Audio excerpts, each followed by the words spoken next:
England batter Ollie Pope. Cameras all good at the back? Yep. Excellent. I'm going to start with Will Matt first. Go ahead, please.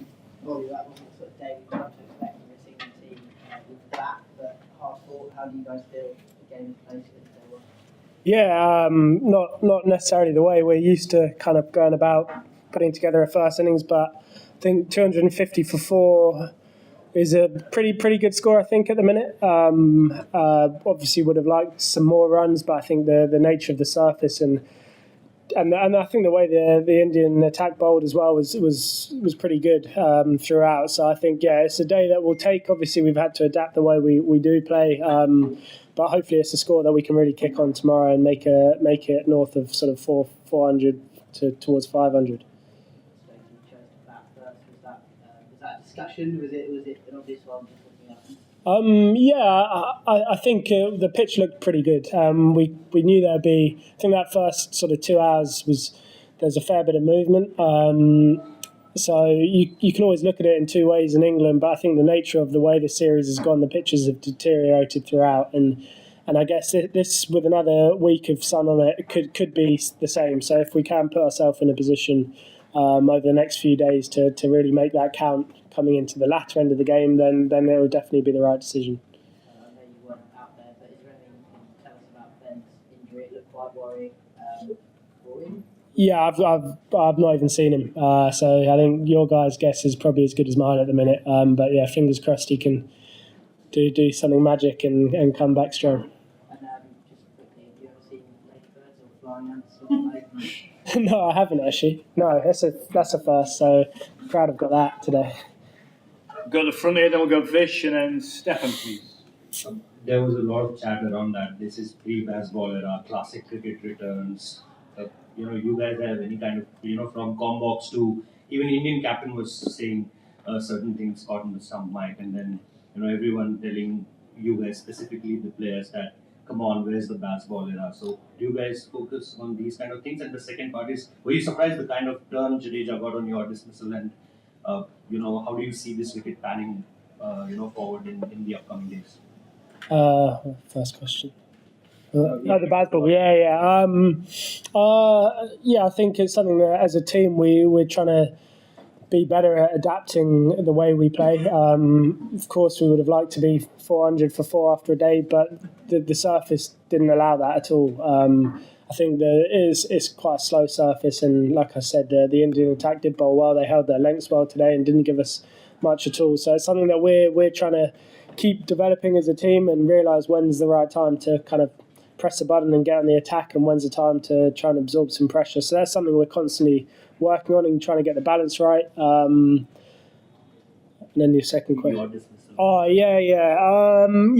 kind of, with a slow pick and straighten, it did turn slightly more than I kind of expected. Still pretty annoyed when I got out with the shot I played, but that's, I guess, when there's sun beating on the wicket all day, you're going to expect a little bit of turn, and throughout the game, if we can put ourselves in a position, it's a long way away coming into the fourth innings, and fingers crossed it's turning nicely, but there's a lot of cricket to be played between now and then. We'll go Vish at the back and then Stefan just in front. Go ahead, Vish. Hi, Ollie. You probably don't know this, but that's the second longest you've taken to get to 30. I was just wondering, tactically, what were you thinking? Were you kind of more than happy to be out there for time rather than worried about how many runs you had? I think so. I didn't really ever feel. I don't think it's going to be a pitch where you kind of feel in really good rhythm. But today didn't feel like that anyway. So for me, I was kind of just trying to make sure I just ebbed and flowed in my innings. Look, I'm frustrated. I'm not with Ruti, not out overnight. But if I can sort of adapt my game and fingers crossed as this innings goes on, it's an important one for the team, and I was just trying to read the situation really. I think before lunch felt like the pitch was kind of quite spongy and tennis bally with this, and it was swinging nicely as well, so there are certain areas and certain shots that were pretty high risk, so for me I was just trying to play the percentages and didn't really hit many gaps, so it was slower, and it's something that I'm working on in my game as well, not just making sure I score my runs in quick style, is also when the time's right to absorb some pressure, absorb it, and then hopefully next time I can kick on and make it a big one, even if it does take a little bit longer. You didn't advance down the pitch at any point. I know sometimes you do that. Was that a choice because of how the pitch was playing? You couldn't trust it.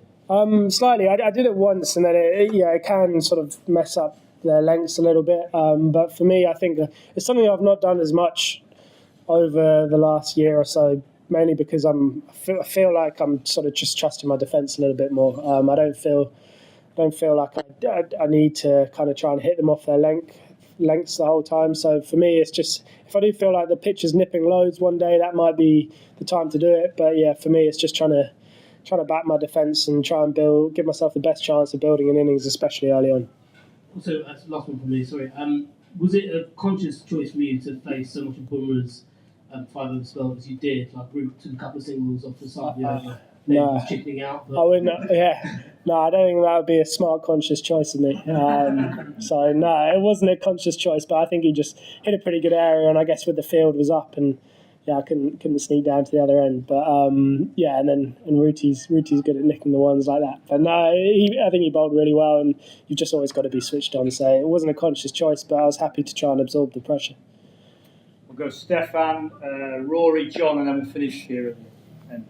Ollie, you guys have taken some flack on occasions for the way that you was committed to attacking options, maybe in difficult conditions.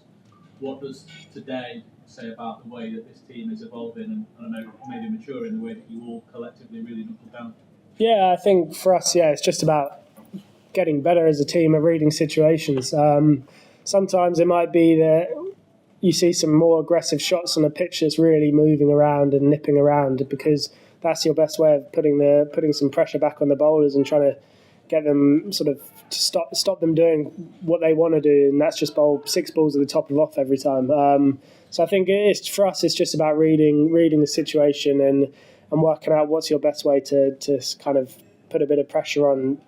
So for us today, I guess the main threats were the ones that kind of nip with the slope and stay a little bit lower. So I think the main priority for me when I was trying to build an innings was, I guess, covering that. And then, so yeah, it is something that we're trying to get better and better as a team. And obviously a test against India, they're always going to test you in those kind of situations. So yeah, it's just trying to adapt. Ben called the pitch last week subcontinental, suggesting that doesn't necessarily help you guys. What did you make of the pitch today, and were you surprised by it? Yeah, I don't really know what I made of it, to be honest. Look, I think it was pretty clear what we do want in a pitch, and I guess that is just some pace and carry to really bring our sort of swing bowlers into it, and that's made pretty public. And I think somewhere Lords is, we're trying to sort of work out exactly what it was like. So yeah, we'll see, I guess, as the game goes on, and if it deteriorates at all and does become that kind of slightly more subcontinent style pitch, whether that happens or not, I'm not sure. But yeah, I guess it'll be pretty obvious after the next 3 or 4 days how it goes. Rory at the back, please. Ollie, are you here? Yeah. Yeah, appreciate you haven't had the read on Ben's fitness at all, but as vice captain, might you have a job to look out for him, make sure he doesn't do too much, whether that be in the field or with the ball, and make sure he looks after himself next few days? Yeah, absolutely. Again, like you said, I've not seen him since. So fingers crossed, it's nothing too serious. But yeah, clearly we've got a big test over the next 4 days, and we've got a big 2 coming up as well. So it is important to try and manage him, and yeah, we'll see how he pulls up tomorrow. But for me, yeah, that is partially one of my roles, is to make sure that he doesn't sort of push himself to a ridiculous place with whatever he's dealing with at the moment. So yeah, I'm sure the physios and medics will work with him to kind of lay out a plan, and I'll help push him in the right direction. One each from John, Mike, and then we'll do the one here again. Is Joe the sort of guy who'd have a sleepless night on 99? I don't think he's the best sleeper anyway, to be honest. I think obviously he would have loved to walk off 100 red. However, I think the bloke's got 36 of them now, so I don't think he'll be too sleepless because of that. I think his plans tomorrow will be definitely try and make it a monster innings. So yeah, he'll get his head down, I'm sure. But it would have been nice to see him get it. But yeah, he'll be looking at the bigger picture and trying to make it a monster. So Do you know if it was ladybirds or ants? No, I don't even know. I was in the changing room, so I've not. I Ladybirds near the pavilion. didn't even know why we had stopped. Last question here, please. Yeah, Just wait for the mic, please. Wait for the mic. Thank you. yeah, we've seen that England in the last few years they've preferred to chase. In fact, that's what they've thrived all these years, at least the last few years. What made you bat first today, and how do you see this wicket behave in the next couple of days? I think we're probably, I guess, we're not used to this 28-degree sun in England. And that changes how wicket plays. Normally, English pitches are probably at their best on days 2, 3, 4, 5, and they hold together pretty nicely. And I guess we're not as used to having just 5 days of sun. So that's probably... So, we'll see as it goes on. How quickly it does deteriorate. I'm sure this pitch will hold together fairly well, and then fingers crossed when it comes for our last time to bowl, whenever it is, then hopefully it plays a few tricks. But that's a long way away for now. So I think with the sun on it for a few days, it might just sort of maybe get a bit slower and lower. But yeah, we'll see. I'm no pitchman. Okay, thank you, Ollie. Thanks, everyone.